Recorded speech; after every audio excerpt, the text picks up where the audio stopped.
Muy buenas noches, damas y caballeros. Bienvenidos a una de nuestras habituales reuniones semanales de los jueves jurídicos, ciclo promovido por MUFACIT, la Asociación Civil Sin Fines de Lucro, Mujer, Familia, Sociedad y Desarrollo, que entre sus principios y finalidades, ¿no?, cuenta con la idea de difundir los derechos y promover el ejercicio del derecho con justicia y equidad, siempre en una perspectiva de infancia y de familia. En este marco académico del ciclo de jueves jurídicos, contamos con la ponencia de la doctora María Ángela Guamán Alarcón, ¿no?, distinguida profesional, experta en derecho de familia, protección del menor y violencia familiar, ¿no? Esta noche tenemos nosotros el agrado de contar con su valioso aporte al conocimiento jurídico en materia de sucesión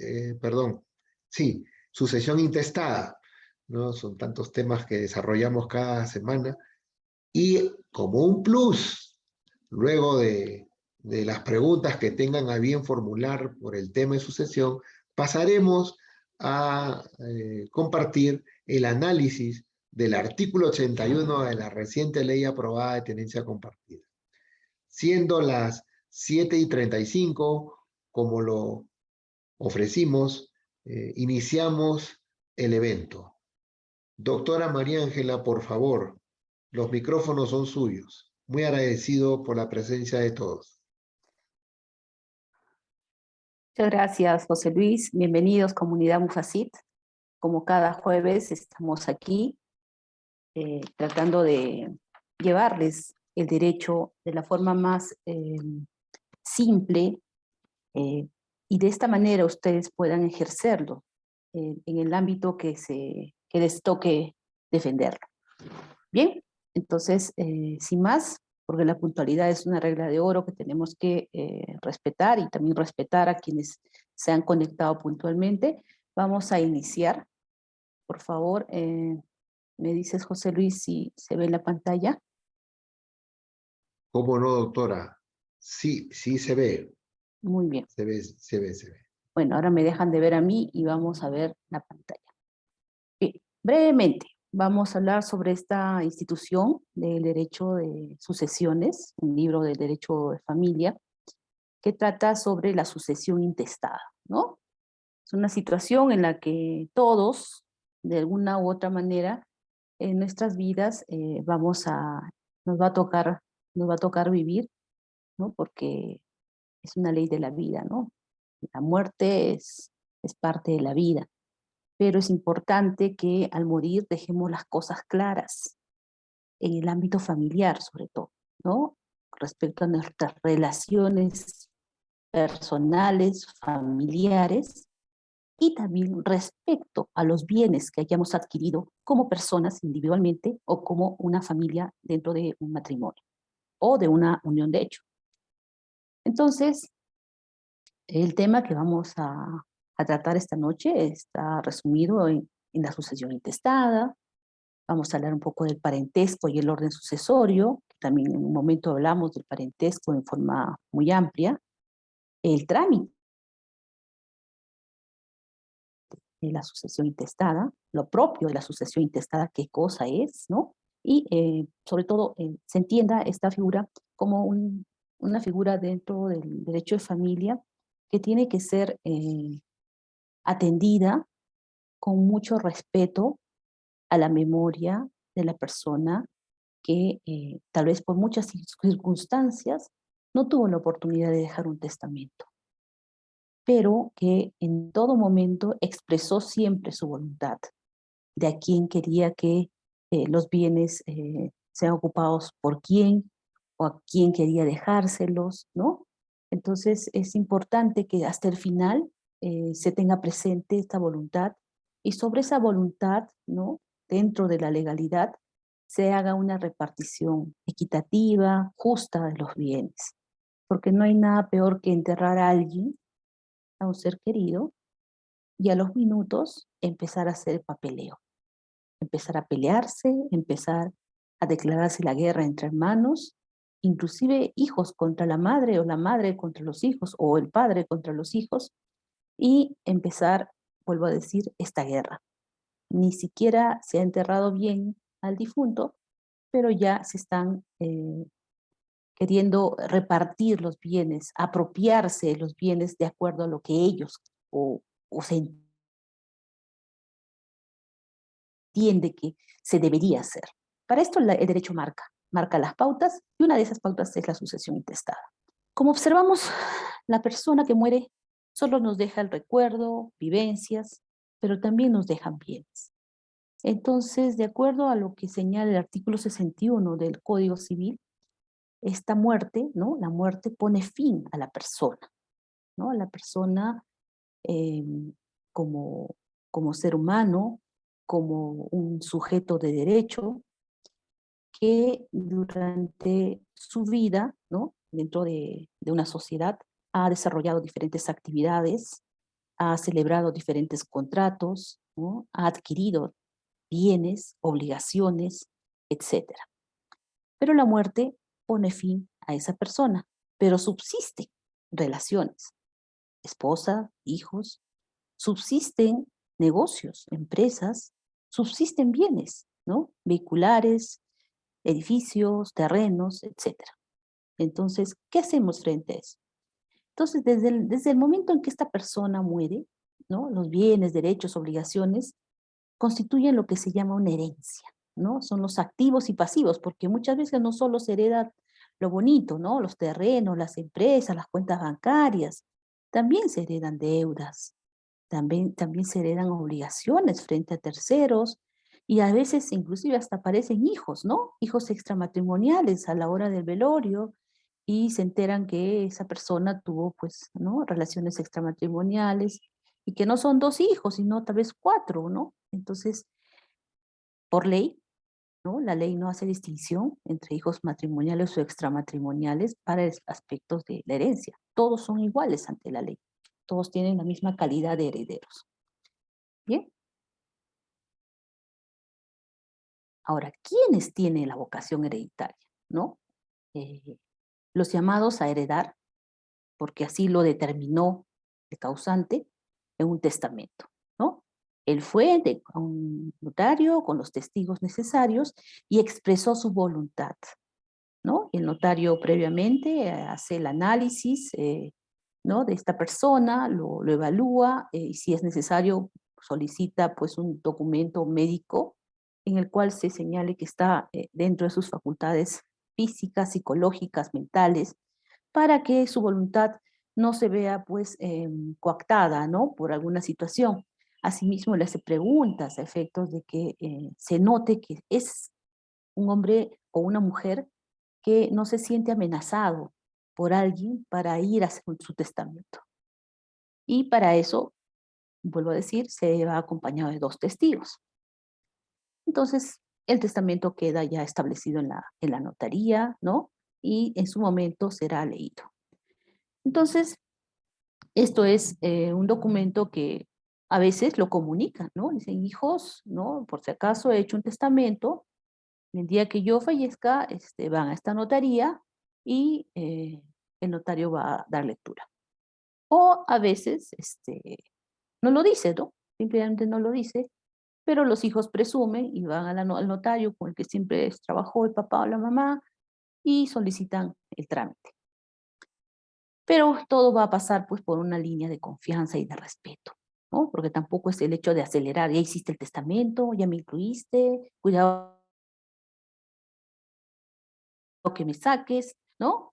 Hay que dejar que las cosas fluyan, porque la verdad es que en el testamento está plasmada la voluntad de distribuir los bienes que le costó trabajar a esa persona y que te va a dejar, si es su voluntad, así. Y si no, no tienes tú por qué reclamar ni hacer ningún tipo de proceso, ¿no? Pero si esta persona fallece sin decir nada, sin dejar ningún testamento, entonces estamos ante la figura de la sucesión intestada. Hay carros, hay vehículos, ¿no? Hay inmuebles, hay terrenos, hay cuentas bancarias, hay empresas, pero papá o mamá no dijo nada. ¿Qué hacemos? Entonces el notario, que es la persona encargada, le dirá pues qué es lo que tiene que hacer. Pero, reitero, estamos ante la situación de una sucesión intestada, ¿no? La persona muere sin dejar testamento. Entonces, esto es una clase, es una figura de la sucesión hereditaria que tiene lugar cuando el causante carece de testamento, ¿no? O, o este testamento que fue establecido, lo dejó una notaría, fue declarado nulo o caducó. Bien, entonces esa es la figura de la sucesión intestada. Ahora, podemos entender a la sucesión intestada como aquella figura que opera bien en defecto o bien como complemento de la sucesión testamentaria. En el tema de que actúe por defecto, es porque el causante carece de testamento, ¿no? O este es declarado nulo o caduco. Entonces, al no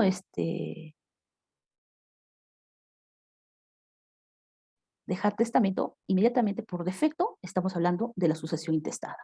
Pero en el segundo caso, como complemento, aquí es la figura interesante, porque se deja un testamento, pero resulta insuficiente para regular la sucesión del causante.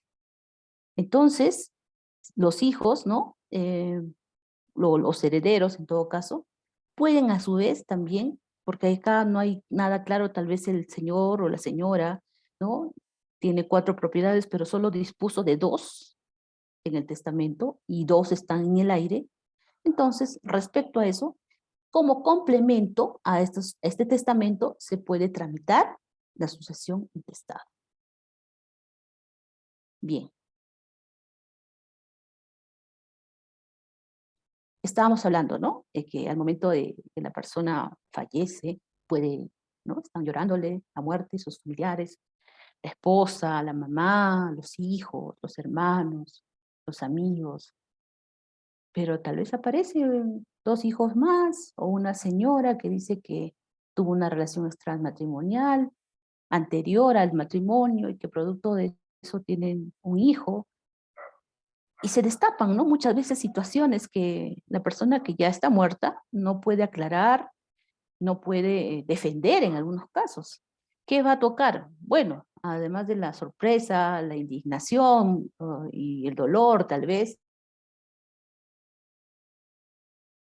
va a tocar respetar esas situaciones, ¿no? Esas relaciones que han sido evidentemente de plena voluntad generadas por esta persona y que al establecerse hijos, ¿no? Al darse hijos dentro de esa relación extramatrimonial, este hijo no puede ser discriminado, no puede ser excluido de la masa hereditaria, por más de que haya sido hijo, como lo señalaba anteriormente, ¿no? Un tema despectivo, un bastardo, es un hijo fuera del matrimonio, es el hijo del pecado, ¿no? Etcétera, etcétera.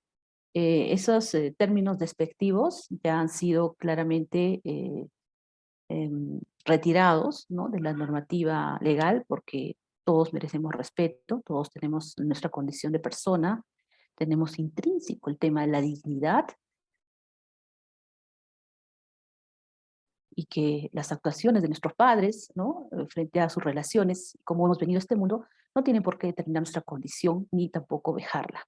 Es así que los hijos extramatrimoniales y los matrimoniales son esa denominación por un tema de derecho, están considerados en igualdad de condiciones, en igualdad de derechos para reclamar un bien en herencia. Sin embargo, el parentesco es el vínculo que existe entre las personas, ¿no? De una misma familia. Como observan en la figura, ahí está el papá, ¿no? El hombre, la mamá, los hijos, pero al lado están los abuelos, pueden ser los paternos, los maternos, ¿no? Dependiendo. Igual al lado de la mujer también estarán sus padres, ¿no? Entonces, el árbol genealógico de una persona se extiende, ¿no? O sea, todos venimos de un tronco y de ese tronco se van dando pues las raíces, perdón, las ramas, y las ramas van generando pues mayor abundancia en el tema de la construcción de la familia, ¿no? Los hijos, los nietos, los bisnietos, etcétera. Entonces, el tema del parentesco es un tema muy fundamental a la hora de establecer una sucesión intestada, ¿no? Esto pues significa que aquí al hablar de parentesco estamos hablando de todas aquellas personas que comparten pues un vínculo sanguíneo o de afinidad. En este caso, estas personas adultas mayores que están al lado del hombre vendrán a ser sus padres. Con ellos tiene un vínculo de consanguinidad, un vínculo sanguíneo, ¿no? Porque son parte de su biología, son parte, ¿no?, de su genética. Lo mismo serán sus hijos, pero la esposa no. La esposa no tiene un vínculo sanguíneo, la esposa tiene un vínculo de afinidad con él, pero tiene un parentesco, al fin y al cabo, ¿no? Porque les une una convivencia o un matrimonio. Entonces, hay afinidad y hay consanguinidad o vínculos sanguíneos, ¿no? Entonces, todo eso define el parentesco. Cómo yo me parezco a ti, cómo yo me uno a ti. ¿Por qué vínculo? ¿Sanguíneo o de afinidad? Sea uno o sea lo otro, estoy en una relación en la cual yo podría ser tu heredero. Claro que sí. Entonces, en este orden sucesorio vamos a hablar de herederos forzosos y de herederos legales. Los herederos forzosos, como su nombre lo dice, son aquellas personas que tienen derecho a una legítima, ¿no? Que es aquella parte de la herencia que no puede ser dispuesta por el testador. Y los herederos legales son quienes heredan a falta de los herederos forzosos. Como observan, ¿no?, en el diagrama de LP, derecho.p, ahí hablan de un orden sucesorio, ¿no? Lo grafica. Entonces, los herederos forzosos vendrían a ser los hijos, los padres, el cónyuge o concubino sobreviviente. Y los herederos no forzosos, o sea, los herederos legales, vendrían a ser los hermanos, los tíos y sobrinos, los primos hermanos, tíos abuelos, sobrinos nietos, ¿no? Entonces, en ese orden se va descartando. ¿Muere alguien? ¿Tiene hijos? No. ¿Tiene padres? No. ¿Tiene cónyuge? No. ¿Tiene hermanos? Sí. Ya, entonces ahí empieza, ¿no?, los hermanos, al descartarse hijos, padres, esposa, entonces los hermanos ingresan y solicitan la sucesión intestada, ¿no? Y así sucesivamente. Perdón. Ahora, ¿cómo tramitamos esta sucesión intestada? ¿Dónde la tramitamos? Como ustedes observan, tenemos dos instancias, ¿no? En la instancia contenciosa y la no contenciosa. La instancia no contenciosa son pues las notarías, ¿no? Donde no hay conflicto, ¿no? Donde todo está bien, donde no hay disputa, donde no hay pleito, ¿no? Donde se van los hermanos, ¿no?, los hijos en este caso, y presentan sus documentos, que lo vamos a señalar en la siguiente lámina, e inician, ¿no?, el trámite. El notario, al no ver ningún tipo de conflicto, al reunir los documentos, inicia el trámite. Entonces, esta sucesión intestada va a ser, al fin y al cabo, un documento, ¿no? Así se le va a llamar, un documento que va a quedar plasmado ¿no?, en una certificación, sea notarial, en este caso porque es no contenciosa, o, o si hay conflicto, si hay pleito, esta sucesión intestada será trasladada, digo trasladada porque puede iniciar en una notaría la sucesión intestada. Son 3 hermanos, pero solo 2 tramitan, ¿no? Y al momento de las publicaciones, el tercer hermano se enteró.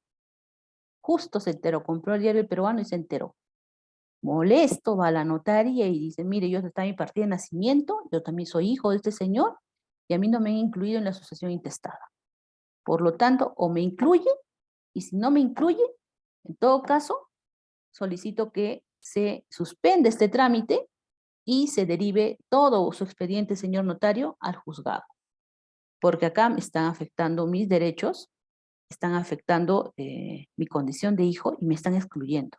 Y el notario pues tendrá que suspender, comunicar y derivar al juzgado, ¿no?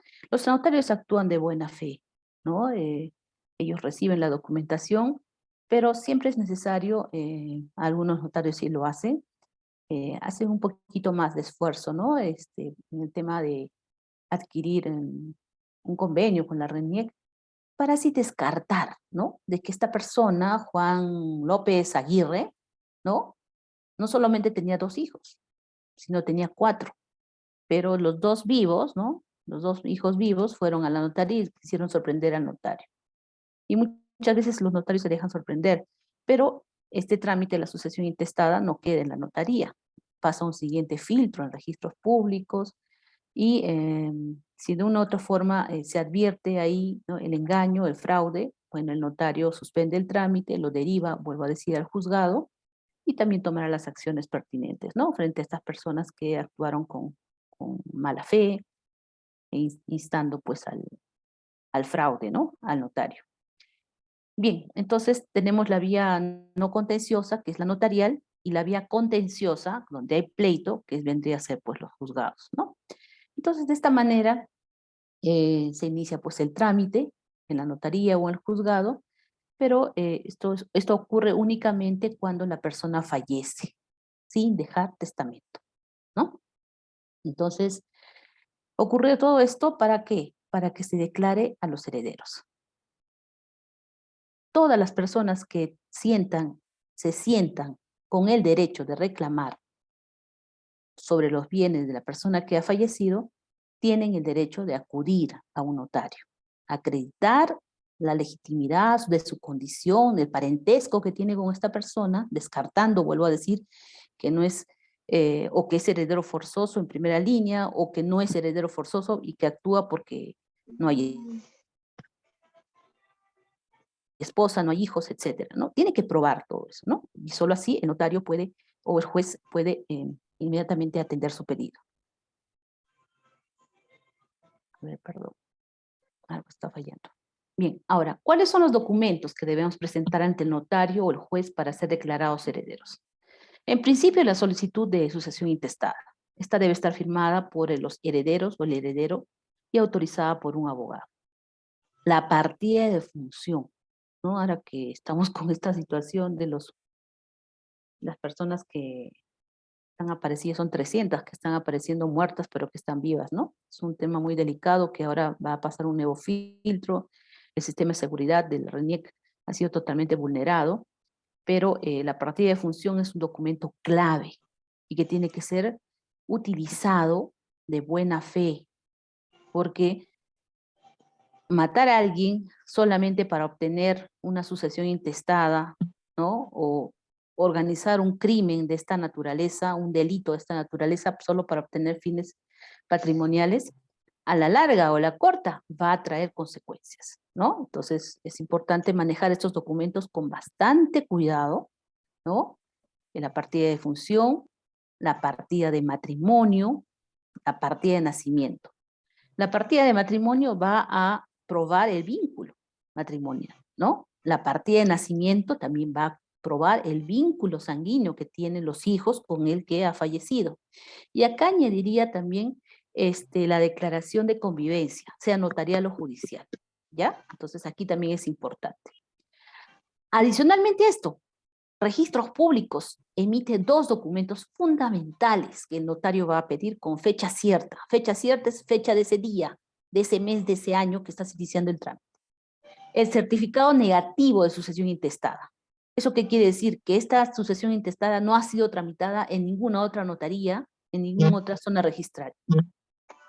No sé, por favor, quién está con su audio, si lo podría apagar. Gracias. El certificado negativo de testamento. También es otro documento importante que necesitamos a efectos de que se dé la credibilidad de que la persona que ha fallecido no dejó testamento, ¿no? Por lo que la función del notario ya no tendría sentido, porque ya la persona antes de morir dejó su voluntad plasmada en un documento. Bien, con estos documentos, el notario inicia el trámite, ¿no?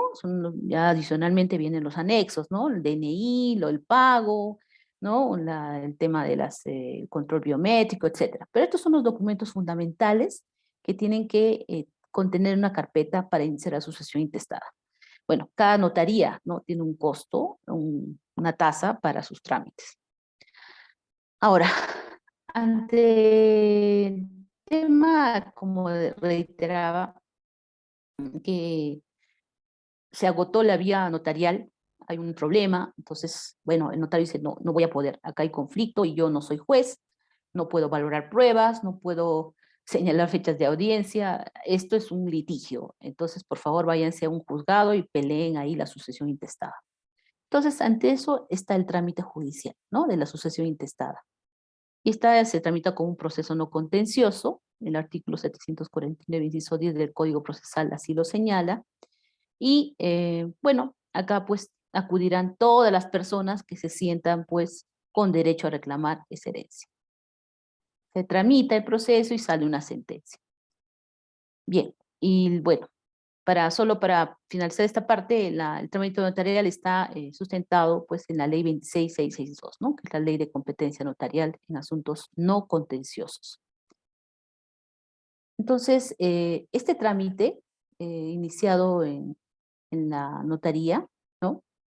Va a tener también un espacio, dos espacios, uno preventivo y uno definitivo, son las anotaciones, pero estos trámites van acompañados de publicidades, ¿no? Las publicidades que se hacen en un diario, en el peruano y un diario de circulación local, ¿no? Un diario que sea señalado como el diario judicial, por así lo señala la ley, donde se hacen las publicaciones. Esto con el fin de que el notario también pueda ventilar el proceso de la forma más pública y de que todos los que se sientan llamados, tanto en la etapa preventiva como la etapa ya definitiva, tengan la oportunidad de acudir al notario y decir, mire notario, antes de que usted mande la anotación definitiva a registros públicos, yo me acabo de enterar que aquí están tramitando una sucesión intestada de mi padre y no me han incluido. ¿Correcto? Si eso no ocurre y el trámite continúa, llega a registros públicos, se califica el título, se inscribe y sale ya, ¿no? Ya tenemos la copia literal de la sucesión intestada y recién te enteras. Bueno, pues ahí vienen los problemas, ¿no? Tendrás que solicitar la inclusión vía judicial o si has visto que aquí han actuado de mala fe, han fraguado documentos, han hecho pasar a la mamá de esas personas como casada cuando no lo era, en fin, ¿no? Como vuelvo a decir, la única persona que podría desmentir esa situación es la persona pues que ya falleció, pero no lo puede hacer. Y a veces de mala fe los hijos, la esposa, la familia, ¿no? Actúan de tal forma, la ambición, la codicia, mejor dicho, la codicia hace que actúen de esta manera y eh, no respete la memoria ni siquiera cómo era esa persona, ¿no? Debe ser una persona de bien, ¿no? Que siempre se dirigió hacia los demás con mucho respeto, una persona decente, pero a su muerte, sus hijos, ¿no? Demuestran todo lo contrario, y empiezan como aves de rapiña, se dice, ¿no? A empezar a sacar de donde sea y donde no haya tampoco algo para beneficiarse, algo con el cual puedan ellos lucrar, ¿no? Y utilizan a veces fraudes dentro del trámite notarial. Pero vuelvo a decir, ¿no? El notario pasa un filtro y registros públicos pasa otro filtro. Entonces ahora el sistema de seguridad en este tema de inscripciones está muy, muy riguroso en el Perú y es muy, muy difícil, ¿no? Que un registrador se le pase una inscripción. Muy difícil. Y si eso ocurre, bueno, pues están las apelaciones ante el tribunal registral y de eso no estar conforme ya se acude pues a la vía judicial.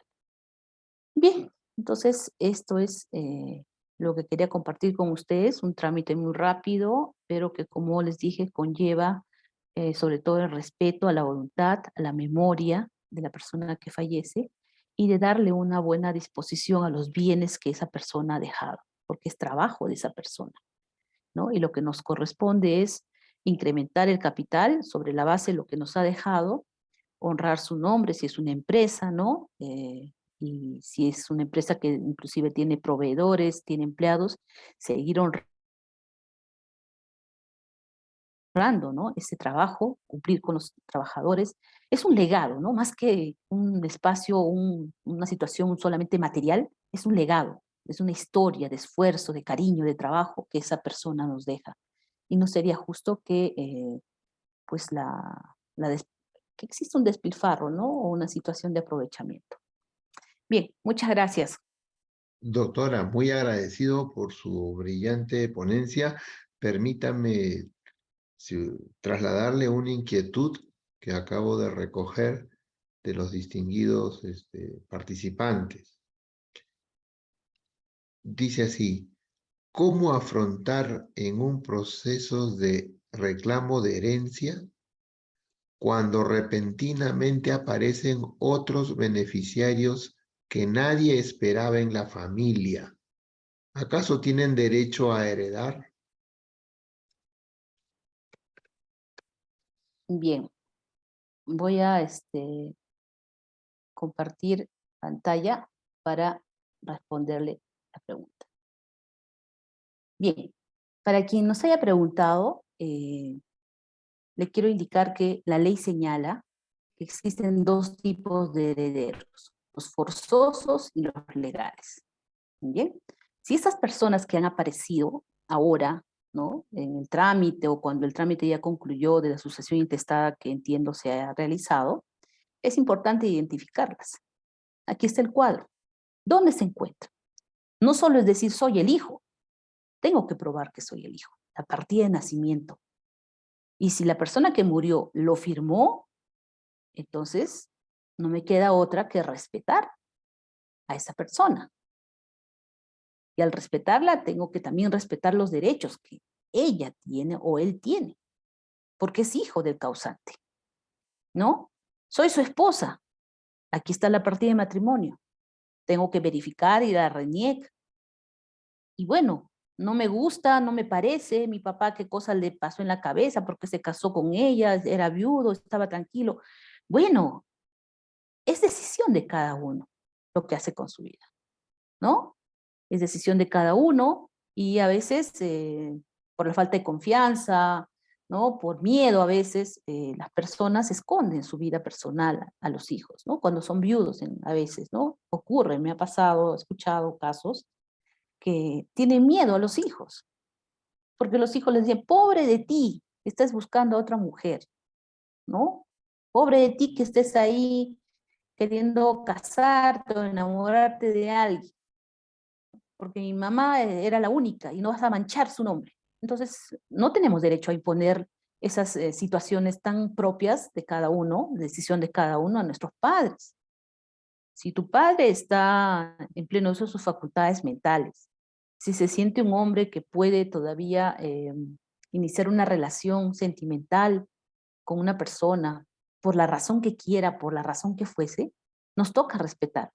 Pero eso sí, como hijos, tenemos que siempre ver, observar de lejos con quién se involucra, averiguar, ¿no? Porque ahora con lo que está ocurriendo también hace poco, vimos en las noticias, una mujer que se aprovechaba de la amistad que tenía con un señor de Arequipa, porque el señor no le dio 400 soles, lo quiso quemar, ¿no? Eso salió en las noticias. Y el hijo recién se enteró en Arequipa que vino y el papá está ahora en cuidados intensivos, un adulto mayor, ¿no? Porque estaba solo aquí, manejaba su dinero y se le acercaron personas con otras intenciones, sabían que estaba solo, que tenía su dinero y al ver que el señor no estaba tan viejito, tan incapaz y se negó a darle el dinero, la otra lo quemó. Y la idea era quemarlo para quedarse con la casa. Entonces hay de todo, ¿no? Hay de todo. Entonces los hijos tenemos que saber cuidar a nuestros padres porque todos vamos a llegar a esa orilla de la vida, porque, como dice, ¿no? El nacimiento, ustedes ven, todos han tenido un niño en brazos, un bebé. ¿Cómo nace? Con la piel arrugadita, ¿no? Todo así arrugadito. Ese es un presagio de la vida, porque así vamos a terminar, arrugaditos, indefensos, pequeños, y alguien nos va a tener que sostener. Y así como nuestros padres nos sostuvieron en manos, ahora nos va a tocar a nosotros cuidar esa vejez, ¿no? Si quiere enamorarse, si quiere salir con alguien, bueno, acompañarlo y ver con quién, ¿no?, se está involucrando, quién es, y dejar que fluya sus sentimientos. Porque el hombre envejece, pero los sentimientos no mueren, no, ni tampoco envejecen. Están ahí con él y en la medida de su madurez él los sabrá ejercer. pero tengamos mucho cuidado, ¿no? Entonces, si ahora aparece una persona, ¿no? Disculpe que me salí del tema, si aparece una persona y ustedes creen que no le corresponde, bueno, es su apreciación. Están en todo derecho de decir sí o no, pero ese derecho termina donde empieza el del otro. Si el otro tiene un documento cierto que pruebe, ¿no?, el nexo por consanguinidad o por afinidad con la persona que falleció, van a tener que respetarlo. Y si no lo respetan, ¿no?, si no llegan a un acuerdo, entonces van a tener que acudir a la vía judicial, porque esa persona tiene toda la legitimidad, tiene todo el derecho para interponer la demanda que sea necesaria. Entonces reconozcamos, estos PPTs quedan en la página de www.mufacid.org, pueden ahí revisarlos y reconozcan antes de hacerse hígado, antes de mandarse cartas notariales, antes de pelear, fíjense si esa persona que apareció está dentro de los herederos forzosos o dentro de los herederos no forzosos. Si están aquí ubicadas, identificadas con un documento, no queda otra que admitirlas para que sean parte de la sucesión. Nunca apareció, nunca cuidó a mi padre. Bueno, ya verán qué acciones a la par inician para declarar los hijos indignos, ¿no?, que no tienen la calidad de herederos por ser hijos indignos. Entonces, hay diferentes situaciones que con la asesoría que lleven van a poder determinar. Muchas gracias, doctora. Tenemos una siguiente consulta, si usted me permite, y dice así: Ujú. ¿qué hacer si los apellidos de los padres no coinciden en una letra de la partida de matrimonio con su DNI? Y Sí, entiendo que la pregunta es porque hay un problema de herencia, ¿no? sí, eso es cuando ya las personas están muertas, sale todo esto, ¿no? Y esa pregunta nos llama a la reflexión y a la acción inmediatamente, a revisar nuestros documentos y los de nuestros papás. Papá, ¿dónde naciste? En Cajamarca, en el anexo de no sé qué. Ya, papá, este fin de mes nos vamos a ese anexo a sacar tu partida. Porque muchas partidas no están en la RENIEC, están en los registros civiles de las municipalidades. Se van y sacan 2 juegos de partida, de papá y de mamá. Y ahí se fija, ¿no? Por ejemplo, me pasó una vez García con H, ¿no? El hijo tenía Garcia, García con H. Pero el papá era García, sin H, ¿no? Entonces, ¿cuál es acá, cuál es el problema? ¿Cuál es la confusión? Bueno, la confusión fue la mala caligrafía del registrador civil. Algunos, ¿no?, de los que están en sala, se han registrado pues en los registros civiles de las municipalidades. En las municipalidades, en muchas de las municipalidades de todo el Perú, costa, sierra y selva, los registradores civiles no tienen, y digo no tienen porque hasta ahora están en ese puesto, ni siquiera secundaria completa. Es una zona muy sensible de los municipios que tiene que recibir una especialización, que tienen que contar siempre con técnicos capacitados por la RENIEC, al menos en las partidas antiguas. Entonces, este error ya lo acompañó, ¿no?, al hijo, el hijo García Feliz con H. Se muere su papá, había dejado terrenos por allá y se entera que era García sin H. Entonces, ¿qué le toca hacer? Una rectificación judicial. ¿Mm? Entonces, tenía que recopilar documentos, etcétera. Y esto ocurre pues con las partidas antiguas, ¿no? Entonces, tarea que quede como una situación, los que tenemos a nuestros papás todavía vivos, traer la partida de nacimiento y ver que cada letra corresponda a nuestro apellido, que no haya guión bajo, que no haya una Z que parece S, ¿no?, una T que parece H, porque es la caligrafía, la mala caligrafía de los registradores los que generan este tipo de problemas. Y si estamos a tiempo, el mismo perjudicado, que vendría a ser el papá, ha podido rectificar en su momento, porque piden documentos, ¿no? A veces no hay ya más documentos, era partida de bautizo, no, pero esa parroquia la quemaron en la época del terrorismo, no hay nada. ¿Y de dónde saco? ¿Cómo hago? Bueno, pues se tendrá que hacer un tema de un proceso ya, ¿no? Con los documentos, recopilar documentos, inclusive hasta el archivo civil, al archivo registral, al archivo de la nación se van muchas personas. Entonces es un tema bien tedioso que trunca procesos de sucesión intestada, los paraliza y no se puede disponer de los bienes, no se puede realizar ningún acto jurídico de compraventa, donación, no se puede hacer nada por una H, por una R mal escrita, ¿no? Entonces no queda otra que hacer un proceso judicial de rectificación. Muy agradecido, doctora María Ángela, y agradeciendo también la participación de los distinguidos participantes de este jueves jurídico. Damos ahora pase con su venia, doctora María Ángela, al plus del jueves jurídico de hoy, 20 de octubre. Gracias al aporte de la doctora María Ángela, que va a compartir con nosotros un análisis del artículo 81 de la recientemente promulgada ley llamada de tenencia compartida. Doctora María Ángela, voy a proyectar el artículo y le cedo los micrófonos. Muchas gracias. Gracias. A ver, permítame un momentito. Sí.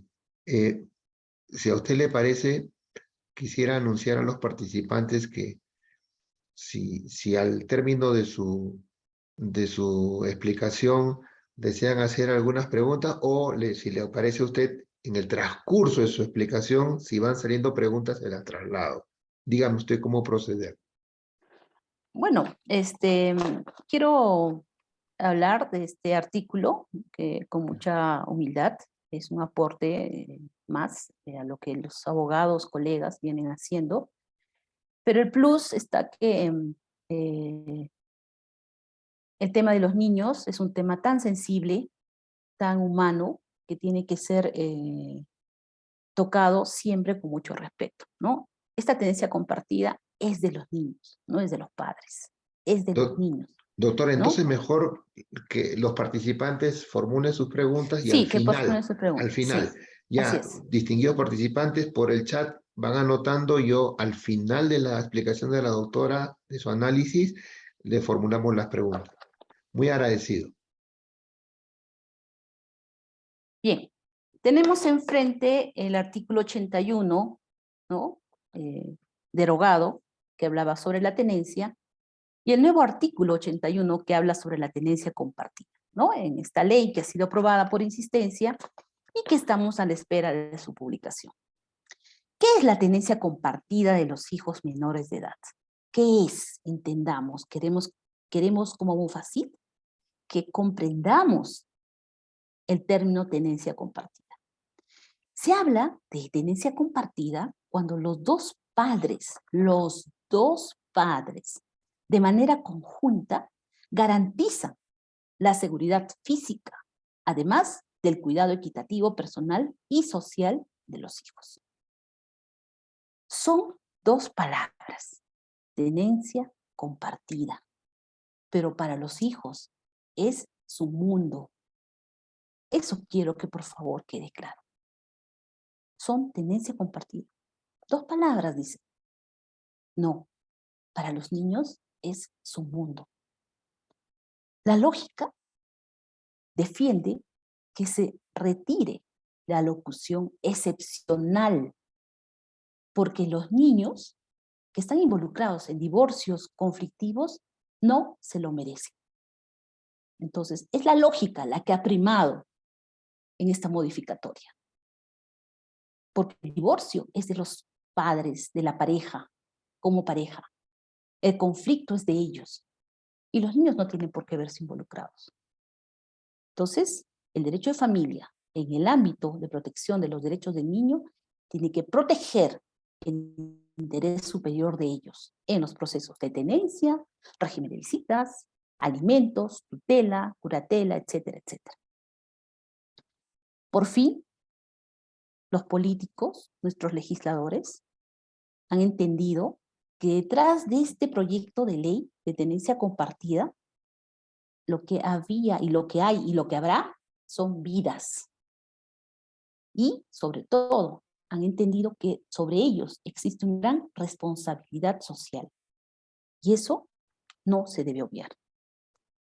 Al aprobar la ley de la tenencia compartida, el Congreso defiende el principio de igualdad del hombre y de la mujer ante la ley, ¿no? Esto es la tenencia compartida. Y sobre todo, esta tenencia compartida es asumida por ambos padres, como señala, ¿no?, la segunda línea, esta, aquí, del artículo 81 ya modificado. Asimismo, como regla general, entendemos que debemos huir de los extremos. Por ello, debemos entender que la tenencia compartida debe ser un instrumento jurídico para que los progenitores, de mutuo acuerdo, o los jueces tengan las herramientas legales en igualdad para defender el interés superior del niño. Este artículo 81 modificado refuerza que no habrá discriminación de género, dejando de lado algunos estigmas sociales sobre el tema. Como hemos visto en las noticias, no siempre, ¿no?, es la mejor decisión de los hijos exclusivamente a la madre. Antes de aprobarse la ley, era visible notar que las decisiones judiciales venían vulnerando el principio fundamental de la igualdad. Se presumía que la cualidad de cuidar a los hijos era únicamente de las madres, cuando la realidad demuestra que en este siglo XXI los padres también pueden cambiar pañales y entregar los cuidados más amorosos a sus hijos. Ahora, con la ley aprobada, se tiene en cuenta el cuidado que puede brindar un padre dedicado a sus hijos. Esta defensa de la equidad fortalece el concepto del interés superior del niño. Compartida reduce la conflictividad en los progenitores, resetea la vida familiar, resetea la vida personal de los progenitores, resetea dónde van a vivir. Por lo que recomendamos a los abogados y a los conciliadores extrajudiciales orienten a papá y mamá a reforzar el sano interés de ambos padres con sus hijos, excepto que no sea posible o resulte perjudicial para el menor, como lo señala aquí, ¿no?, la ley, la modificatoria del artículo 81, excepto que no sea posible o resulte perjudicial, tal como lo señala este artículo, garantizando en todo momento el interés superior del niño. Dígame entonces si este artículo no es fantástico, maravilloso, porque a todas luces y en cada letra está protegiendo el interés superior del niño. En este sentido, esta es una exigencia para los jueces que de ahora en adelante deben gozar, ¿no? Deben de tener el privilegio de ahora en adelante de llevar procesos judiciales en familia desde una perspectiva de infancia y una perspectiva de familia. Esa es la perspectiva que deben tener ahora en adelante los jueces de familia, si es que ya no lo tenían. Y eso va a significar que van a tener ellos, los jueces, y los fiscales y el equipo multidisciplinario, la capacidad de medir, la capacidad de observar, de estudiar las cualidades que tiene cada padre. Ese es el trabajo que se tiene que dar.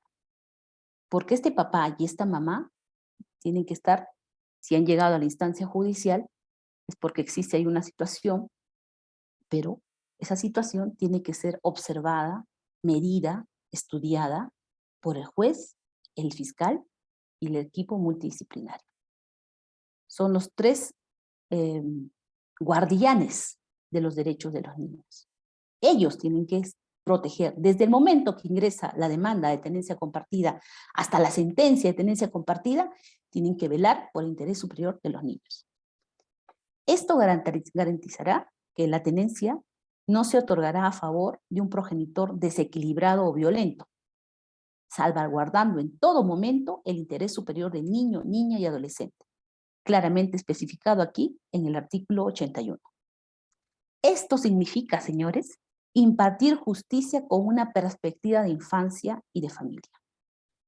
Esto último se ratifica específicamente en el artículo 81 que señala, en esta parte última, excepcionalmente disponer la tenencia exclusiva a uno de los padres, salvaguardando en todo momento el interés superior del niño y adolescente, ¿no? Aquí, excepcionalmente. Y definitivamente, ¿no? Hay casos en los que no se puede ni se debe otorgar la tenencia compartida. Será el juez quien mida, reitero, y determine las circunstancias particulares y personales de cada progenitor, caso por caso. Aquí el juez especializado en familia va a dar pues claras luces de su preparación. El equipo multidisciplinario tendrá que tener pues un estudio más científico en sus evaluaciones. El fiscal también velará por la legalidad de esa sentencia o de ese proyecto de sentencia o de los informes que pueda observar cuando se le otorgue toda la carpeta, todo el expediente del proceso de tenencia compartida.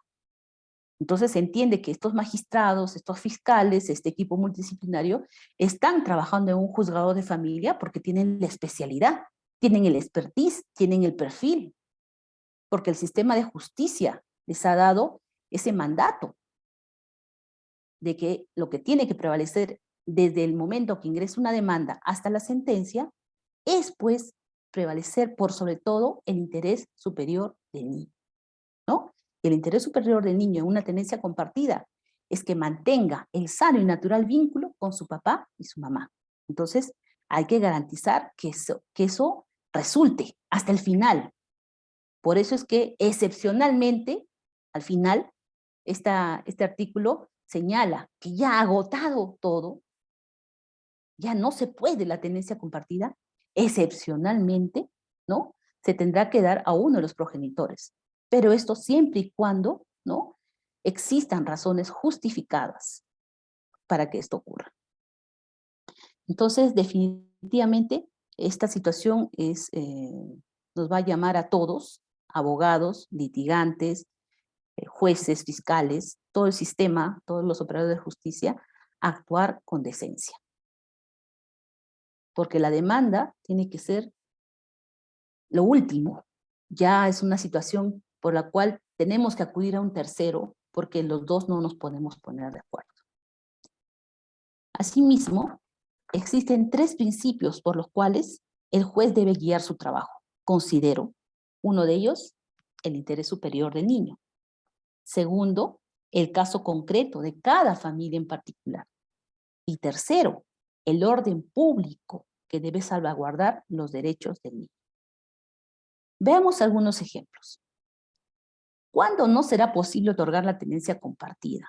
Y por tanto, se dispondrá la tenencia exclusiva a favor de otro progenitor o de un familiar.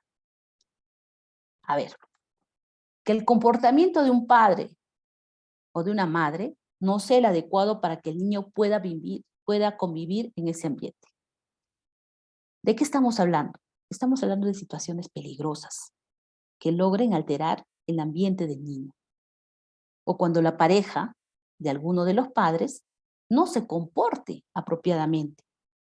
Entonces, en esa situación, ante esas evidencias claras, objetivas, con denuncias, con pruebas objetivas, definitivamente el juez pues va a tener que medir, observar, estudiar y amparar su decisión en lo que realice la trabajadora social en su visita y en lo que realice la psicóloga en su observación a las partes. Entonces, definitivamente, lo último que un padre o una madre tendría que hacer es poner en riesgo el desarrollo del niño. poner en peligro su integridad física, psicológica o sexual, ¿no? Eso es la última persona, ni la última, es impensable, pero ocurre en la realidad. Ejemplos nos sobran. Todos los días estamos viendo en los noticieros mujeres y hombres que ponen en riesgo a sus hijos, los tiran en la calle, están llorando mientras ellas están correteándole al marido para saber qué cosa hay en su celular, con quién habla, con quién chatea. La niña está tirada, ¿no?, en la calle. Eso lo hemos visto hace poco, también lo hemos denunciado en las redes. Y de ese caso hay miles, ¿no? Entonces, esa situación definitivamente pone en riesgo al niño y pone en cuestión al progenitor o progenitora. Algo ocurre que tú no sabes valorar la vida de tu hijo, no sabes otorgarle pues la protección necesaria, entonces definitivamente yo no puedo darte una tenencia compartida, ¿no? No puedo darte, porque las pruebas hablan, las observaciones, las evaluaciones psicológicas, la visita social, definitivamente es desfavorable. No te puedo dar la tenencia compartida. Se la tendré que dar al padre o a la madre. Otro caso podría darse cuando él definitivamente está ausente en el cuidado de los hijos. Está ausente en el sentido de que no le interesa, no le importa. No es de su preocupación su hijo. Y lamentablemente existe ese tipo de padres y madres. En minoría, pero existe. Pero el hijo efectivamente no tiene que pagar las consecuencias, ¿no?, de tal vez esas heridas del pasado de ese padre o de esa madre que no tuvo una familia que le enseñe a amar, a querer, a respetar. Tal vez fue criado en una situación en la que también su padre o su madre lo abandonó, o estando con él fue un padre ausente o una madre ausente. Se autodesignó un proveedor que solo llevaba dinero para la comida, para la subsistencia, pero que no se comprometía, porque esa fue su decisión, no se comprometía en la crianza del hijo. Existen ese tipo de padres y madres. Entonces, ante una situación así, tampoco cabría la tenencia compartida, ¿no? Un padre que aparece a los 10 años, 15 años, que se fue por su propia decisión, que la madre lo buscó, le envió correos, le mandaba fotos del hijo, 1 año, 2 años, mira que está en el colegio, mira su primera comunión, te paso la foto, y nunca respondió. Tengo el caso de un papá en Costa Rica, que esperó que la madre se muera para recién aparecer. El niño ya tiene 15 años. Sabía que tenía un padre en Costa Rica. Y ese niño le escribía por intermedio de la madre a su papá. Y la señora se tenía que inventar las respuestas. Se creó un correo falso y se inventaba respuestas, ¿no?, para el niño. Pero el padre nunca respondió esas cartas, esos correos, nunca, porque no le interesó. Lo firmó cuando vino a Perú y de ahí se mandó a mudar a Costa Rica. Ahora la madre ha fallecido, ha dejado propiedades, ¿no?, y apareció. Entonces hay situaciones que son cuestionables, ¿no? El comportamiento humano definitivamente en el derecho de familia se evidencia, las relaciones y los afectos, la propia relación familiar se evidencia cuando aparecen las consultas y te involucras en realidades, por eso es que es caso por caso, ¿no? Porque esto no es como dicen, ahora la tenencia es para todo. No, la tenencia compartida es una herramienta jurídica que tiene que ser bien utilizada por los padres. Porque quien va a salir beneficiado de esa tenencia compartida es el hijo. Entonces, como padres, tienen que colaborar para que ese beneficio cada vez sea mayor, no menor, sino mayor, hasta que éste adquiera la mayoría de edad. Entonces, esa es la situación de los padres ausentes, ¿no? Y a veces nos vapulean en las redes, ¿no? Nos dicen, sí, pero acá hay este que nunca apareció, y este que hay que pagar la pensión.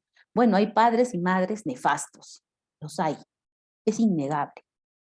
Pero para esos padres y madres nefastos, que no quieren involucrarse en la vida de sus hijos, que solamente han cumplido con firmarlos y algunos ni siquiera los han firmado, pues está la ley, está el proceso de filiación, está el proceso de alimentos, está el proceso del régimen de visitas, está el proceso de tenencia, qué sé yo. Entonces, eso es para ese tipo de padres, para ese tipo de personas. Pero aquí estamos hablando de aquellos padres y madres que tienen un conflicto personal, que por sobre todo prevalecen ese conflicto y que no ven más allá de ese conflicto. Y más allá de ese conflicto están sus hijos. Entonces hay que ayudarlos. Esta ley está hecha para ayudar a los progenitores. No está hecha para generar mayor conflicto. El tema del conflicto es un tema tan nuestro, tan humano, que va a ser muy difícil erradicar. Nadie va a poder erradicar el conflicto, menos en familia. Pero lo que sí podemos hacer es controlarlo. Eso sí podemos hacer. Podemos controlar el conflicto. Para eso están los mecanismos, ¿no? Está el Estado de Derecho, porque si no, si ahorita salgo a la ventana y veo a una persona pelirroja y las pelirrojas no me gustan, yo no voy a agarrar pues, una piedra y le voy a tirar, ¿no? ¿Por qué? Porque el sentido común y la conciencia de que vivo en un Estado de Derecho no me lo permite. Y porque sé que si eso hago, eso va a acarrear una sanción. La pelirroja se va a desmayar, se va a morir, y quien ha visto que yo tiré la piedra, inmediatamente llamará a la policía y me llevarán detenida. Y si muere, bueno, pues me quedaré en la cárcel. Entonces, esta situación nos tiene que llamar a la reflexión de que vivimos en un Estado de Derecho, tenemos que respetarlo. Y que los hijos, como sujetos de derecho, también merecen el respeto, en principio, de sus progenitores. Y lo único que está pidiendo aquí el niño, porque esta ley es de ellos, dentro de cada artículo, dentro de cada párrafo, dentro de cada letra, está la voz de sus hijos. Lo que les está pidiendo es: papá, mamá, yo quiero ser feliz. Papá, mamá, quiero vivir con ustedes. Papá, mamá, quiero que sean parte de mi vida, que acompañen mi proceso de crecimiento. Papá, mamá, si ya no se quieren, sepárense en paz, vayan a un centro de conciliación. Entonces, estas herramientas legales que hoy en día están establecidas aquí en el artículo 81 van a marcar una nueva pauta en el derecho de familia. Son 4 artículos, como lo decía conversando con una amiga en la mañana. Son 4 artículos, pero son los 4 bastiones del nuevo derecho de familia. Y que todos, como familia, como abogados, como sociedad, como parte del sistema de justicia, tenemos que adecuar nuestras actuaciones. Así como tenemos un perfil para enfrentar un proceso de desalojo, ¿no? Los jueces que están preparados, los jueces civiles para enfrentar un proceso de desalojo, la policía judicial ya está capacitada para hacer el desalojo, el abogado ya sabe cuál es su papel, el fiscal ya sabe cuál es su papel, cómo uno, ¿no?, se adecúa hasta en sus emociones, sus sentimientos para un proceso de desalojo, en esa misma medida para un proceso de familia. Con mayor tranquilidad, con mayor pausa. Pero la pausa que no signifique que sean procesos que duren pues 3, 4 años, ¿no? Porque un proceso que dura ese tiempo definitivamente no va a garantizar que ese conflicto se controle, sino al contrario, que se prolongue. Otra situación es que, bueno, pues el papá o la mamá está en la cárcel, ¿no? Es una situación también que se puede dar, ¿no? Entonces, el papá no va a poder ejercer la tenencia, o la mamá lo va a tener que ser uno de ellos. Que existan antecedentes de maltrato hacia su hijo. Aquí sí, la ley 30364, en el ámbito de protección frente a la violencia psicológica, física o sexual por parte de uno de los padres hacia los hijos, es clara en su sanción. Y de existir, ¿no?, objetivamente en la investigación preliminar en la acusación fiscal y en la sentencia penal la responsabilidad de que ese progenitor o progenitora le ha ocasionado un daño irreversible a ese niño, inclusive no solamente en la tenencia, se le suspende la patria potestad. Es decir, que ya no tiene ninguna evidencia legal sobre ese niño o niña. ¿Bien? Y el tema de drogadicción también. Drogadicción, alcoholismo. Son situaciones que perturban la conciencia del progenitor, que definitivamente no van a garantizar el pleno desarrollo del niño. Si mete la droga, es lunes, 12 del mediodía, y no llevó al niño a la clase de colegio. Entonces, hay situaciones, ¿no?, muy especiales, muy puntuales, que, como dice la ley, caso por caso, el juez va a tener que observar. Un expediente es una familia, es una realidad particular, personalísima. Aquí el juez no puede aplicar la regla de forma general, pero sí tiene que optar siempre por la tenencia compartida. Entonces, como una reflexión final, señalaría que la tenencia compartida no significa un 50% exacto de tiempo, porque eso solo ahonda la conflictividad, la lucha de poderes de los progenitores. Tampoco es un 90% la madre y un 10% el padre. El niño debe entender a la figura de sus dos progenitores igualitarias, no como una que domina a la otra. Aquí el sentido común de los padres. Aquí el ejercicio de tolerancia a los padres, porque no todo lo va a tener que resolver el juez. Va a llegar un momento en el que ustedes tienen que decidir, en el que ustedes tienen que primar, porque en el derecho existe el arte del sentido común. Y ustedes tienen que saber ejercerlo, sin revanchismos, sin competencias, sin rivalidades. El niño no es un trofeo. No es quién se lleva con más tiempo al hijo o cómo hacemos para dividirlo en 50-50.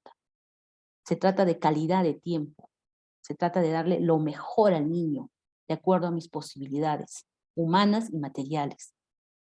Y el niño lo va a saber identificar y lo va a saber valorar. A los jueces quisiera pedirles mayor especialidad con perspectiva de infancia y de familia.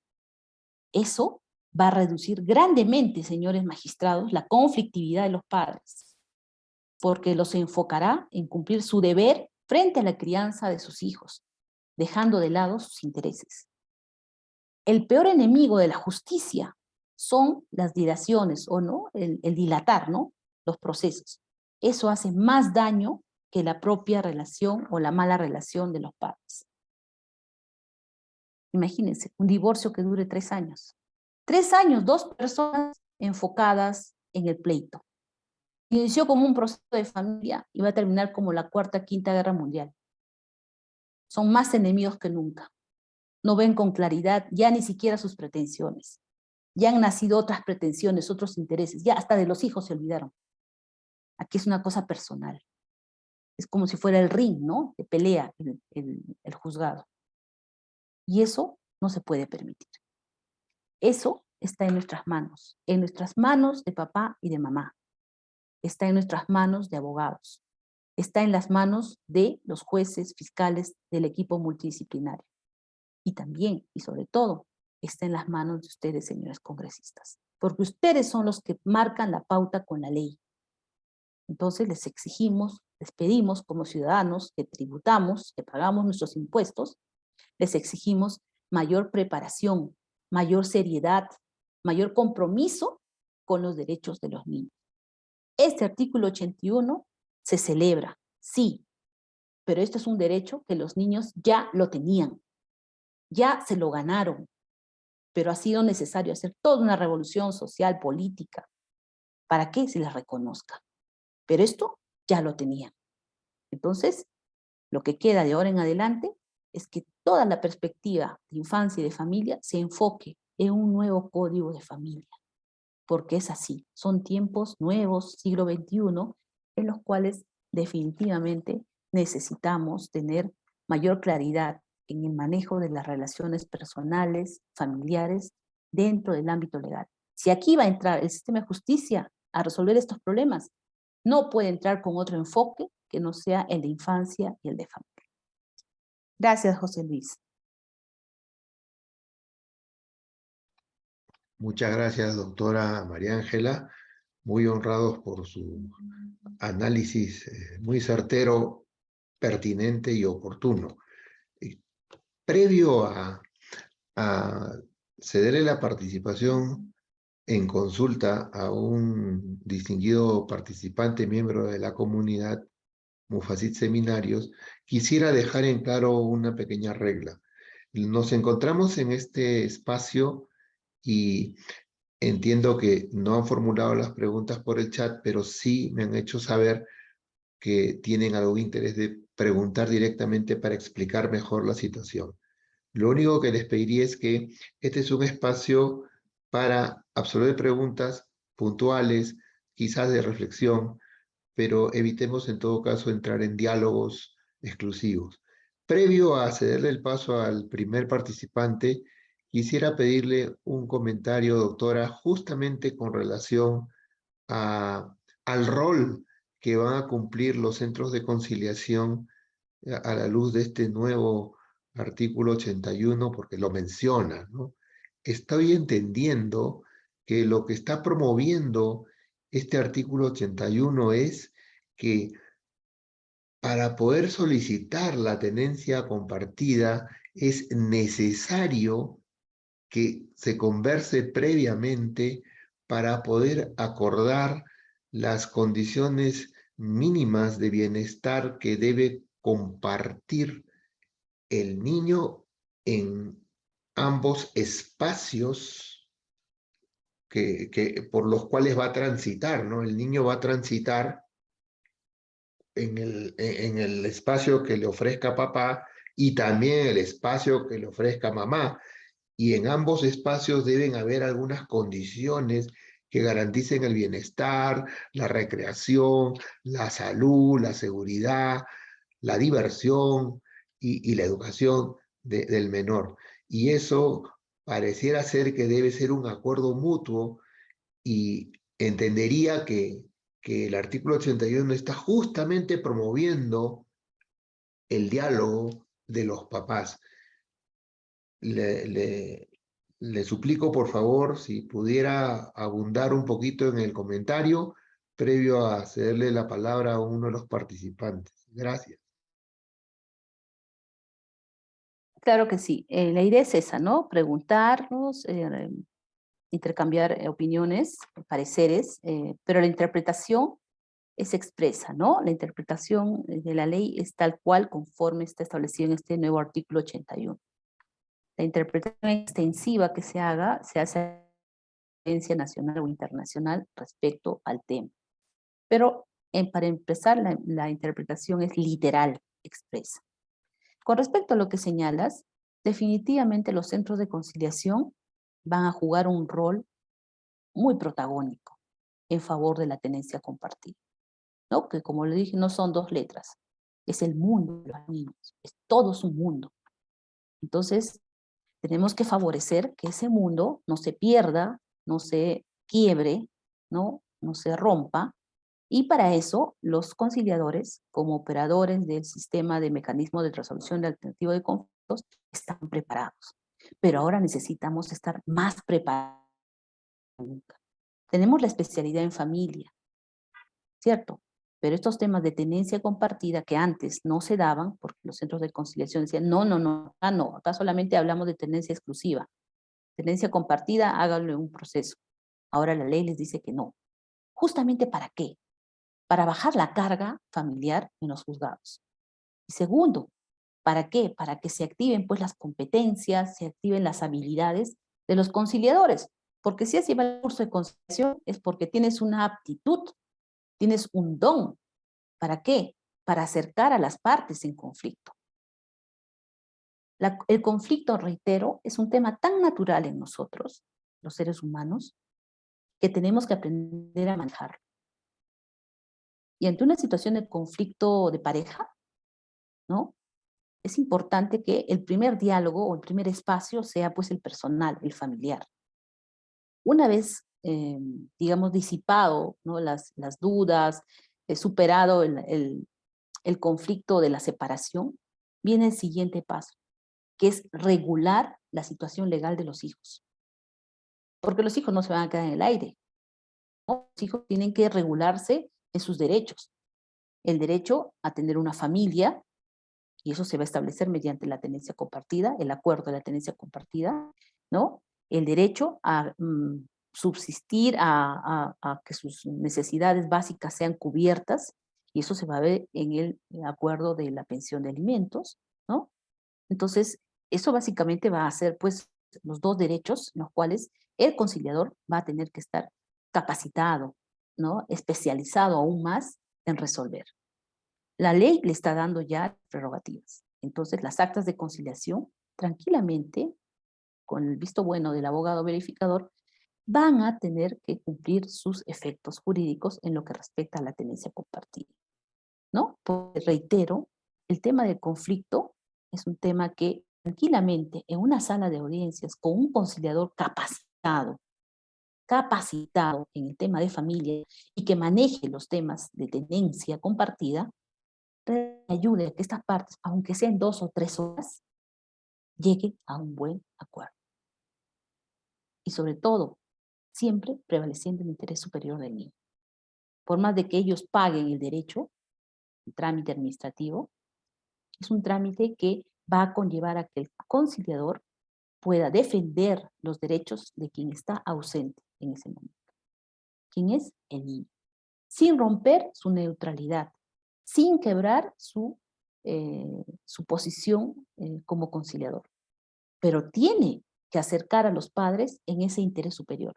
Ni el interés de la madre, ni el interés del padre. Aquí prevalece el interés superior de ese niño que está ausente. Y su interés superior, frente a la tenencia compartida, es el derecho a tener una familia. Es el derecho a mantener el sano y natural vínculo con papá y mamá. Entonces, vamos desarrollando conceptos a partir del interés superior y que van a iluminar toda la redacción del acta de conciliación. Y que con la legalidad del artículo 81 va a tener efecto. Gracias, doctora, por su aclaración. Bien, como habíamos mencionado hace un momento, un participante, el señor Marco, nos había solicitado no redactar la consulta que tiene, sino para facilitar el entendimiento él mismo de manera verbal, formularla. Entonces, le concedemos la palabra y después seguimos con las siguientes preguntas que están ingresando por el chat. El señor Marco, por favor. ¿Aló? Adelante, por favor. Si José Luis, pudiera, no sé si pudiera activar su cámara tal vez o... sí. ¿Está bien? ¿Se me ve? Perfecto, muy agradecido y por su gentileza. Adelante. No, gracias José Luis por darme la palabra y muchas gracias doctora por su ponencia el día de hoy y la semana pasada también la escuché. Me quedé con las ganas de hacer esta pregunta, así que estoy aquí para volver a hacerla.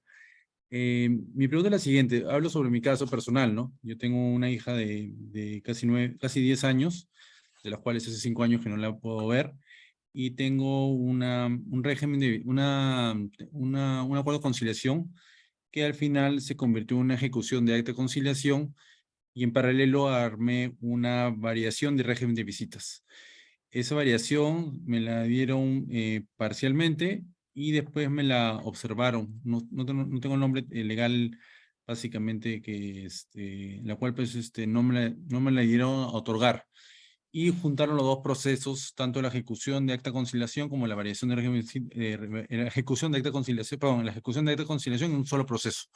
Y ahí, en esos momentos estoy. Pero ahora con esta nueva ley, mi pregunta es, ¿puedo presentar en paralelo la tenencia compartida con la finalidad de poder llegar con la posibilidad de poder ver a mi hija en un mediano o largo plazo con mejores condiciones que la ejecución de acta de conciliación, porque esa ejecución de acta de conciliación en realidad me otorgaría pues las obligaciones cuando mi hija recién tenía 1 año y medio. Entonces, quería saber si es que esta nueva norma en general, o estas nuevas normas, o en estos nuevos artículos que se han modificado, tendrían alguna ventaja o no, y si la puedo hacer apenas se puedan publicar en el diario el Peruano. Esa es mi consulta. Muchas gracias.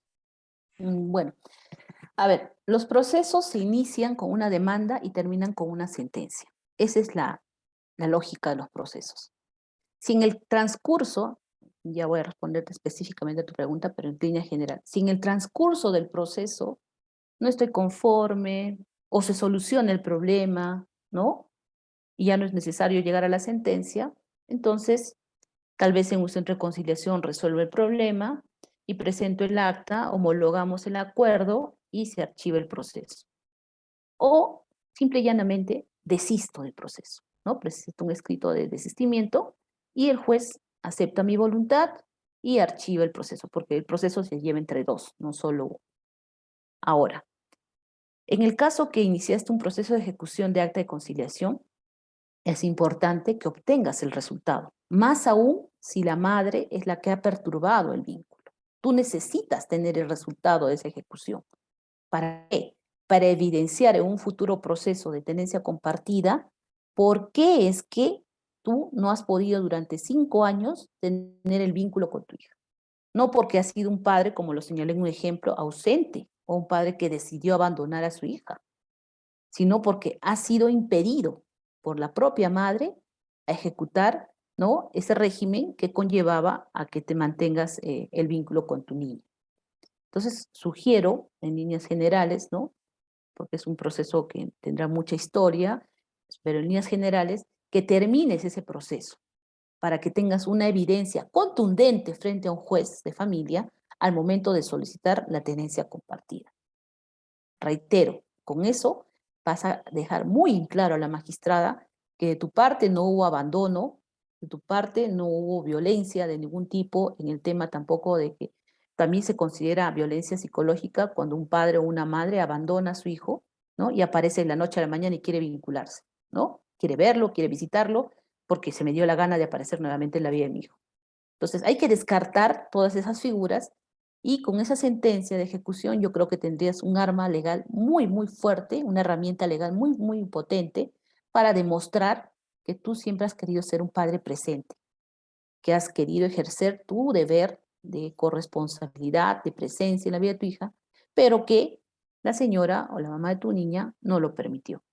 Ahora, frente al otro proceso del régimen de visitas, bueno, lo has iniciado también y me entiendo que se ha acumulado una figura legal que igual tiene una historia que no encuentro ahorita yo, no podría yo darte mayores luces, pero lo único que te puedo decir es que si tú quieres iniciar ahora un proceso, tendrías que desistir o esperar la sentencia del anterior, porque no puedes tener 2 procesos en paralelo, tenencia compartida, ejecución de acta y régimen de visitas, ¿no? No se puede, no, eso es una situación que el mismo sistema va a advertir y va a decir, no, acá hay 2 procesos con las mismas personas, pero con pretensiones que de una u otra forma tienen que ver con un tema de una menor. Entonces yo te sugiero que termines concluyas, te desistas o, como vuelvo a decir, esperes la sentencia para que inicies uno nuevo que es ya a partir de esta nueva normativa, ¿no? Con todos los requisitos, con toda la rigurosidad y con toda la interpretación literal del artículo 81. Ok, muchas gracias. Agradecemos la participación del señor Marco, igualmente la respuesta de la doctora María Ángela. Doctora, nos hacen una consulta por el chat, la acabo de recoger. Dice así: en el caso de una madre que tenía la tenencia y ahora está en Chile y los niños están con la abuela, entiendo que acá, ¿el padre podría pedir la tenencia exclusiva o la tenencia compartida? Es la pregunta disyuntiva. A ver, si la tenencia ha sido determinada en exclusiva para la madre, entiendo, o en un proceso judicial o en una conciliación, entonces es la madre quien tiene que ejercer la tenencia, el cuidado directo sobre los niños. Ahora, que la abuela materna haya sido delegada por esta madre, por su hija, para cuidar a sus nietos, es un tema que se vive, ¿no? A diario. Y en tenencia exclusiva o tenencia compartida vamos a necesitar siempre el apoyo de la familia extensa, ¿no? Mamá, me voy a trabajar y cuida a tus nietos, ¿no? O papá, me voy a trabajar, cuida a tus nietos, ¿no? O hermana, ayúdame, porque es así, ¿no? O sea, decir que lo vas a hacer solo es mentir. Siempre vas a necesitar ayudarte o delegar en alguien el cuidado de tus hijos. Pero esa delegación es pues momentánea, es temporal y obedece a circunstancias muy especiales, muy, muy especiales, ¿no? Entonces, si esta madre obtuvo la tenencia y se fue a Chile, no sé si a trabajar, a vivir, no sé, y esa tenencia no la va a poder desarrollar como establece la ley, como establece la sentencia o el acuerdo conciliatorio, entonces está en falta, claramente está en falta, porque le está delegando ya definitivamente el cuidado a una persona que sí es la abuela materna, que sí tiene vínculo con los nietos, pero que definitivamente no representa dentro de la patria potestad la figura alterna que podría ejercer la tenencia, que en este caso vendría a ser el papá. Entonces, a efectos de no entrar en conflicto, porque no sé cuál será la historia, cada caso es una historia, ¿no? ¿Cuál será la historia? Es importante que si ya evidenció que ahorita los hijos están con la abuela, entonces tiene que realizar una constatación policial en mérito a la sentencia o al acta de conciliación que tenga, de que realmente quien está ejerciendo la tenencia, el cuidado, la crianza de los niños, no temporalmente, sino por un tiempo ya muy prolongado, es la abuela materna. Segundo, evidenciar que la madre no está en Perú con su movimiento migratorio, ¿no? Y tal vez los nietos están bien cuidados, están bien amados, bien queridos, sí, ¿no? Entonces, evidenciar también eso, ¿no? Que están bien cuidados, que van al colegio, que van a sus consultas, qué sé yo, y que todo eso se dedica a la abuela materna. Pero que el acuerdo era que tú, la exclusiva, y yo visitas. Pero ahora tú te has ido a Chile, entonces correspondería que ahora la tenencia de los hijos las tenga yo, como papá, ¿no? Porque no podemos hablar de una tenencia compartida. Perú los niños, tú en Chile. Eso no está, o sea, no, lo único que hace es perturbar, ¿no? El desarrollo de los niños en el tema educativo, por ejemplo, no se van a ir una temporada a Chile y una temporada en Perú, ¿no? Hablando de eso, ¿no? Entonces, quiero que, a efectos de no entrar en conflicto, no ahondar más el conflicto, reúna los elementos probatorios. Movimiento migratorio de la madre, y se determine cuánto tiempo, 1 año, 2 años, está lejos de sus hijos. Es evidencia mediante una constatación policial que los niños están con la abuela materna. Evidenciar la edad de la abuela materna. Si pasa los 70 años, estamos hablando de una persona adulta mayor, ¿no? Que ya está pues en una etapa en la que no puede dedicarse a una crianza de niños menores de edad, más aún si son muy pequeños, 3, 4 años, ¿no? No puede por la misma condición física. Puede tener toda la voluntad y el amor a sus nietos, pero físicamente no le va a dar para el cuidado. El descuido, puede olvidarse de apagar la cocina. O sea, ya estamos hablando de una persona que necesita al contrario, ser cuidada, ¿no? No cuidar. Entonces, si evidencias que no hay cuidado, que hay descuido, que tal vez no van a clases o se enferman continuamente, entonces vas a tener que ya iniciar el proceso de tenencia exclusiva, ¿no? En este caso, ¿no? Porque la exclusividad es una regla ya no general, es una excepción que se tiene que dar dadas las circunstancias. Y si las circunstancias así lo ameritan, tendrás que iniciar el proceso de variar la tenencia, ¿no? Si es que tienes el documento, claro está, la sentencia o el acta de conciliación. Muy agradecido, doctora. Ahora que usted menciona, ese es el artículo que en próxima entrega estará bajo su análisis, el de variación de la tenencia. Bien, a continuación, agradecido por la participación gentil de los distinguidos invitados a la reunión de hoy, hay una pregunta que paso a leer. Doctora, buenas noches. Gracias por su ponencia. Mi consulta es, si hasta la fecha de la publicación de la ley, el proceso de régimen de visitas no ha culminado aún, la jueza ya no daría un régimen de visitas, sino la tenencia compartida. Esa es la pregunta, pero hay una aclaración adicional. Ninguno de los padres hasta el momento tiene la tenencia de derecho. O sea, parece que no hay tenencia establecida, pero la pregunta es, si me permite, la repito, si hasta la fecha de publicación de la ley el proceso de régimen de visitas no ha culminado aún, la jueza ya no daría un régimen de visitas, sino la tenencia compartida. Miren, reitero, la ley es expresa y literal. En las pretensiones de las demandas, nosotros solicitamos algo, un petitum, el pedido, el petitorio. En tu pedido está solicito régimen de visitas. Y es en esa orientación que el juez va a dirigir el proceso hasta la sentencia. Régimen de visitas, literal. En el camino no se puede variar. Menos aún si ya pasaron audiencia, si están para dictar sentencia.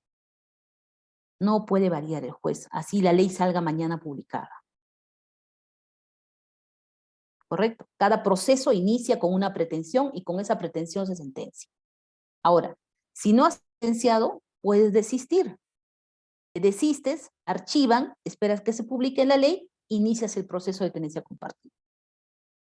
Eso sí puedes hacer. Ahora, ocurre, nos separamos por lógica, por la lógica social, ¿no?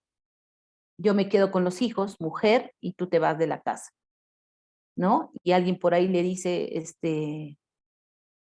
tú como mujer, inicia el proceso de alimentos. Sí, sí, puedo hacerlo. Claro, si tú tienes la tenencia de hecho, ¿no? Entonces, para eso sí son rapiditos los amigos, las amigas, ¿no? Para dar interpretaciones de la ley. La tenencia de hecho es una figura que existe, pero es una figura provisional, que la prolongamos por descuido, porque no nos da gana de regularizar la situación de nuestros hijos, es otra cosa. Pero la tenencia de hecho es una figura provisional. Porque claro, esto ocurre el conflicto y en ese momento no van a estar pues, jalándose al niño, ¿no? Alguien se tiene que quedar y siempre se atribuye a la madre ese cuidado. Yo me los quedo. Ellos se quedan conmigo, tú te vas. Entonces, ese yo me quedo, ¿no? Es esa alocución social, significa la tenencia de hecho, ¿no? Que lo que nos viene persiguiendo, ¿no? Esa idea de que la madre es la única criadora y cuidadora de los hijos, ¿no? Yo los tengo, se quedan conmigo. Entonces ya te crees que por eso ya le ganaste, ¿no? El tema de compartir la crianza al papá. Entonces esa tendencia de hecho es provisional, mientras el otro se retira de la casa, mientras se va donde sus padres, ¿no? Ya se clarifican sus pensamientos y busca un abogado y se van a hacer reconciliación y le invita para formalizar esa tenencia. Porque los niños no se pueden quedar con una tenencia de hecho, porque el niño es representado legalmente por papá y mamá en el colegio, en el sistema de salud, básicamente, ¿no? Esos son los dos grandes espacios donde ambos padres tienen la injerencia y la decisión. Por el hecho que la mamá se quedó con los hijos, el papá no ha perdido esa injerencia. Esa es la patria potestad, esa es una figura grande, inmensa, que por el solo hecho de firmar a un hijo, de reconocerlo, ya se me atribuye a mí la patria potestad. Y tendrían que ocurrir situaciones como la que hemos señalado, muy, muy drásticas, para suspender o perder la patria potestad. Pero el hecho de un conflicto de familia, una pelea de pareja, no hace que yo pierda la patria potestad. o que yo me haya ido de la casa, no hace que yo pierda la patria potestad, ni que la madre sea la única que decide en qué colegio lo matricula, no, si le hace o no transfusión sanguínea, si lo lleva a una iglesia a practicar tal religión, no le da ese derecho. Entonces, tengamos claro, ¿no?, como lo hemos repetido siempre, que los padres tienen esa patria potestad, los dos. Pero cuando se separan, uno de ellos se atribuye esa tenencia de hecho. Pero ahora con esta ley, la regla general es la tenencia compartida. En ese momento, en la noche que se va el hombre o la mujer, no aclararán las cosas, pero pasado 2 días máximo, tienen que clarificar la situación legal de los hijos, por el bienestar de ellos. Porque mientras más pasa el tiempo, más se ahonda el conflicto y los hijos salen perdiendo.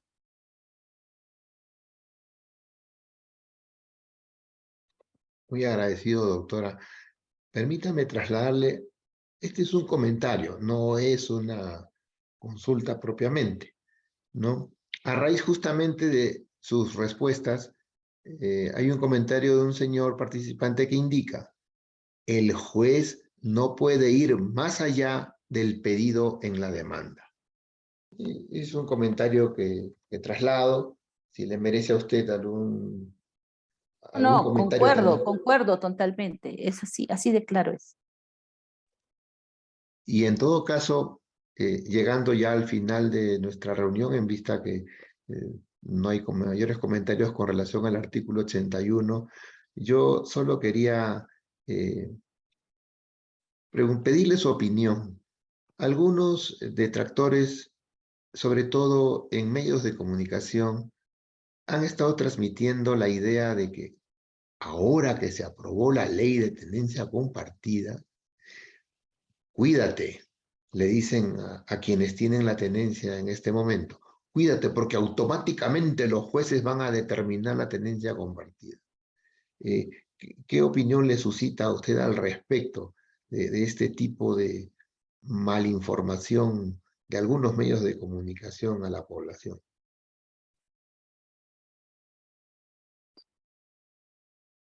Definitivamente, el mundo, el Perú, tampoco está ajeno a estos procesos sociales, ¿no?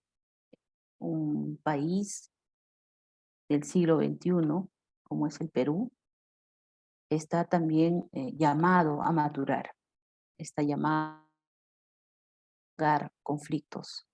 Al contrario, a buscar soluciones. Y las soluciones frente a los conflictos nacen en principio. Los primeros consejos conciliadores deben ser papá y mamá en el bienestar de sus hijos.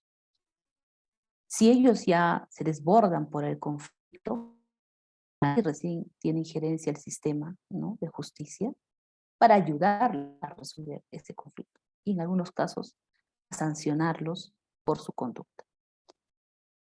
En ese sentido, la Defensoría del Pueblo propiamente y el Ministerio de la Mujer,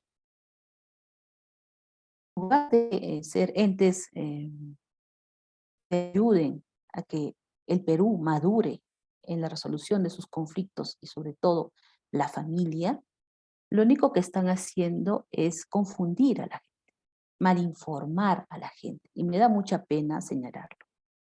Como abogada, como ciudadana, como madre, como mujer, también elevo mi protesta, porque tengo derecho a protestar, en el sentido de que en la Defensoría del Pueblo y el Ministerio de la Mujer no están definitivamente a la altura de los derechos de los niños. Porque lo único que persigue esta ley es justamente que el niño goce a plenitud de sus derechos, a tener una familia y papá y mamá. Y esto que va a permitir este plenamente sus facultades psicológicas, emocionales y mentales. A que este niño crezca, no roto, ni quebrado, sino fortalecido, porque vio en sus padres madurez y sobre todo que él siempre veló por sus intereses.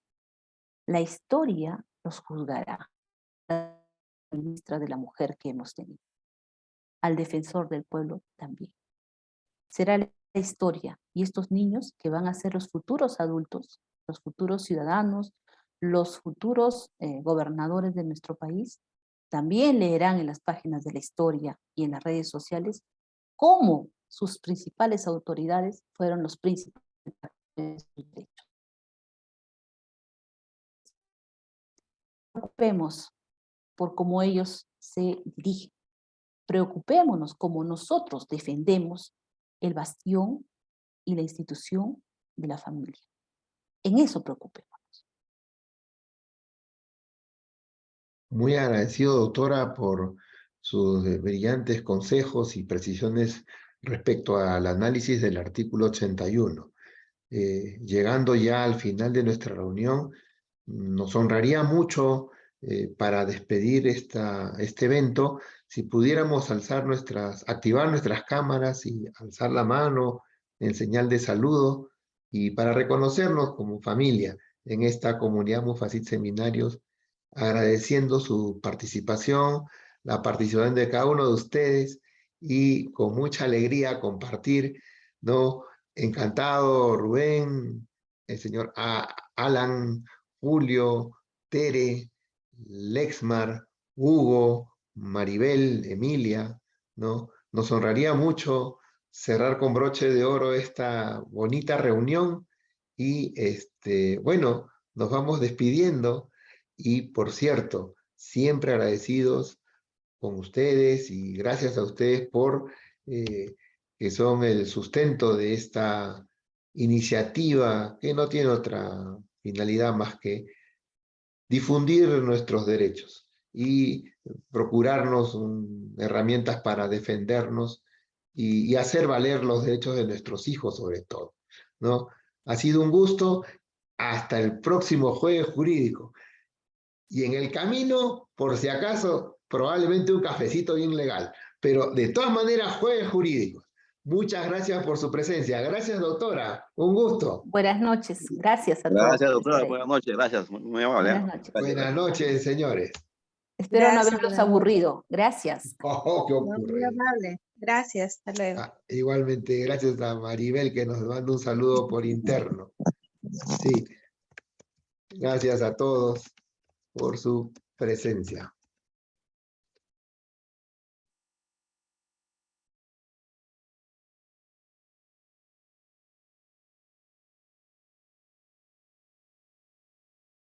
Vamos finalizando. Muy amables.